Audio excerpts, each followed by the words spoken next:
What's going on, Facebook family? Wanted to come to you for a brief moment on this Friday afternoon. I was talking to a group earlier, and one of the questions posed from the audience, I said I would come to you all and kind of put you up on game concerning. The young man said that he had gone on Credit Karma and saw some things on his credit report. It gave him an option to dispute some things that he wanted to have removed from his credit report. He said he disputed those things, but they remained on his credit report. So I pulled his credit report with his permission and saw that the items had been disputed, but that they were not removed. There was a little note that said items were verified, and that's basically the reason why they weren't removed. So I explained to him that the reason being, most of us understand that there are three major credit reporting agencies: TransUnion, Equifax, and Experian.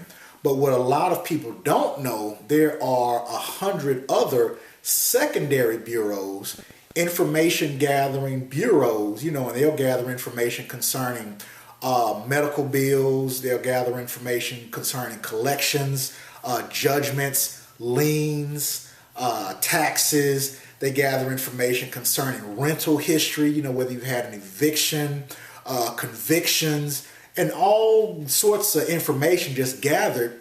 And what the big three credit reporting agencies will do is go to these secondary companies and get information that they use to report or for your credit report. So when you go to a service like Credit Karma or NerdWallet, or some of these other places where you may be able to dispute your account or different issues on your credit report, well, what the bureaus will do, or even if you go to the bureaus themselves and do a dispute, of course you have the right to call or send a letter or go online.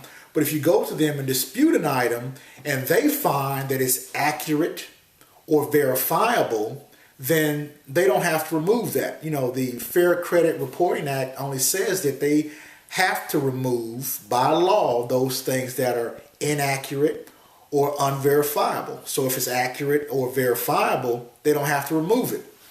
What I told them and what I'm going to tell you all, these secondary companies or bureaus, if you will, don't have your permission to report that information.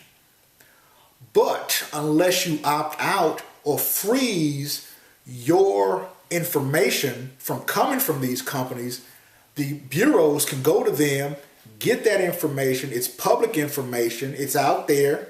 It's public information, but the bureaus aren't going from courthouse to courthouse, from store to store to get the information. They're going to these secondary companies who are going courthouse to courthouse, store to store to get the information that they're able to sell.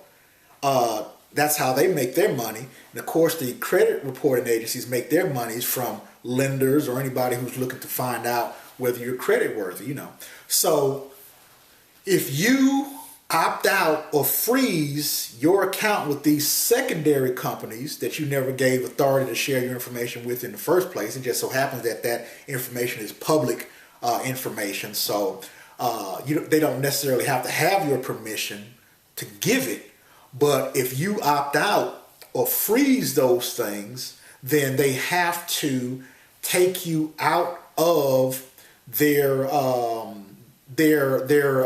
accounts where they share information. So I was going to say out of the queue, out of the line, but they have to take you out of that pool of folks whose information they're able to share.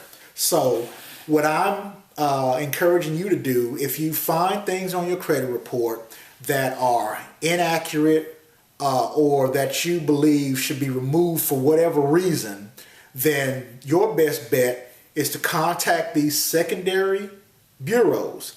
And you don't have to contact all 100. If you hit 4 or 5 good ones that are dealing with an eviction, a conviction, your medical bills, collections, And there certain companies deal with certain things. They don't just deal with everything. You know, not every company is reporting evictions. Not every company is reporting collections or judgments or bankruptcies. Not every company is doing that. You know, some do, some don't. You know, this one reports this one reports that, this one reports the other. So if you have something that you want to have removed, that your best bet is to find which company reports that particular information or type of information that you're trying to freeze or opt out of, get off your credit report, dispute on your credit report, opt out of that secondary bureau before you go to the big three to dispute those items.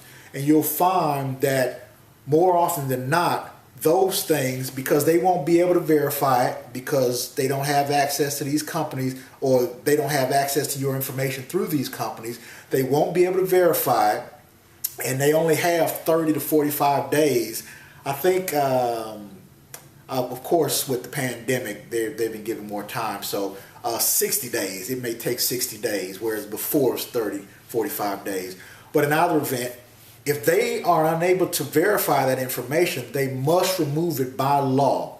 So just wanted to share that with you. A lot of people don't know about the secondary information gathering agencies that are out there that the big three actually go to verify your information.